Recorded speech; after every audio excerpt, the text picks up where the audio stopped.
Hi everyone, second video coming up in our series on music theory with myself and granddaughter Emily. And today we're going to be talking about when we play notes together. So when we play 2, 3 or more notes together. Sometimes it sounds good and pleasant, and other times it sounds a bit jarring, anywhere from, slightly edgy to downright unpleasant. So that's what we're going to be talking about today, the concepts of notes played together, what we call consonance, dissonance, and an introduction to chords. Here we go. Good music's like a good novel or a good film. It needs tension as well as pleasant, easygoing parts where nothing much happens. There needs to be ups and downs, tension and release. So good, interesting music involves a balance between what's called consonance and dissonance. Let's use as our starting example the scale of C major, which starts on C and on the piano runs through all the white notes up to the next C.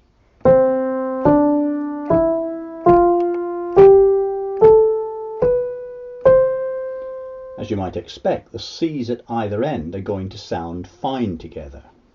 In terms of physics, a C that's the next one up on the keyboard has double the frequency of the previous one. Middle C has a frequency of 261.6 cycles per second, or hertz, and the next C up has twice that frequency, or about 523 hertz. How do the other notes in C major sound when we play them together in pairs? How about C and the next note up, D? Not so good. What about C and E? Yeah, they sound good together. C and F? Fine. C and G? Great. C and A? They sound okay too. How about C and B?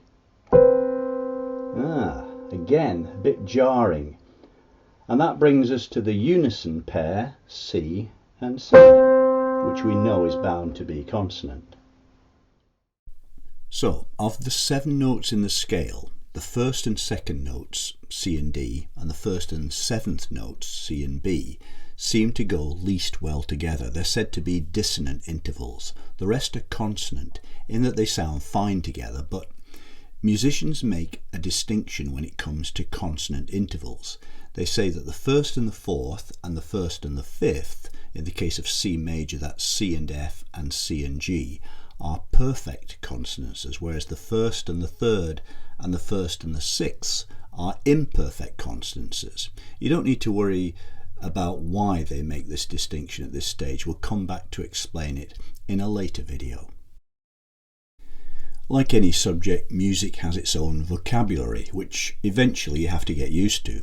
So in a 7-note major or minor scale, this is what musicians call the 1st, 2nd, 3rd, 4th, 5th, 6th and 7th notes, or scale degrees of the scale. The first note's called the tonic or key note, the second is the supertonic, the third is the median, and then we have the subdominant, the dominant, the submediant, and the leading tone.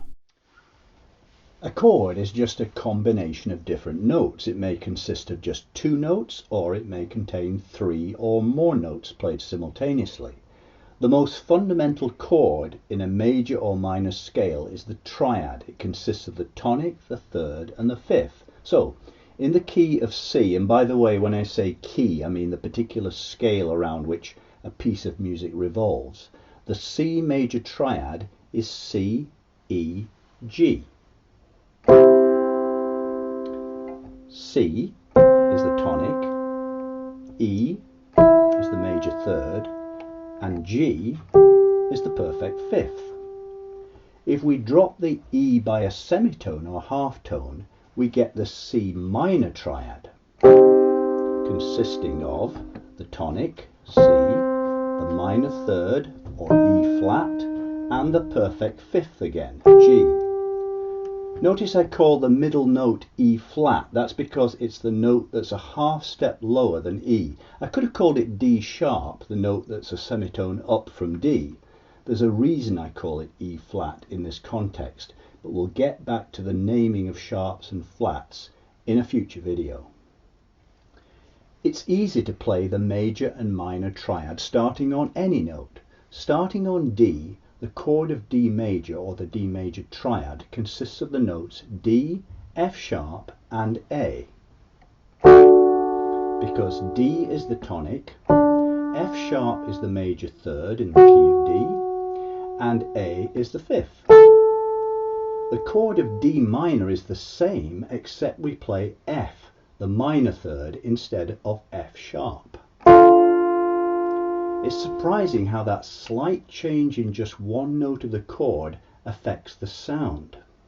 D major, D minor. Expressing it very simply, major chords sound happy and minor chords sound melancholy or sad. In any major or minor scale, we can easily play the chords that harmonize with that scale. Again, let's see how this works with the scale of C major. First up, starting on the C, is the chord of C major. Moving on to the second note in the C major scale, D, and forming the triad from there, we have D, F and A, which is the chord of D minor. The triad based on E is E minor. Then we have F major, G major and A minor. Finally, we play the third and fifth on top of the B, and we get something different, what's called a diminished chord, B diminished. This is because it includes, instead of a perfect fifth like all the other harmonized chords, a fifth that's a semitone lower, or a flat fifth. All major scales harmonize according to the same pattern: major, minor, minor, major, major, minor, diminished. How about minor scales? It depends on what kind of minor scale we're talking about. The three main kinds are natural, harmonic and melodic minor. We'll just talk about natural minor for the moment. If you remember from the first video that we did, you can get the relative minor of any major scale by simply starting on the sixth note of the major scale, which in the case of C major is A, and then playing all the same notes from that point as are in the major scale. The harmonized chords are also the same from that point on as in the major scale. So, A minor has the notes A, B, C, D, E, F, G.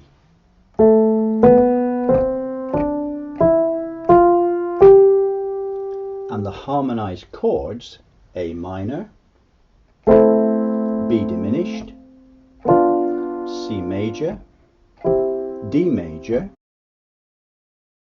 E minor, F major, and G major.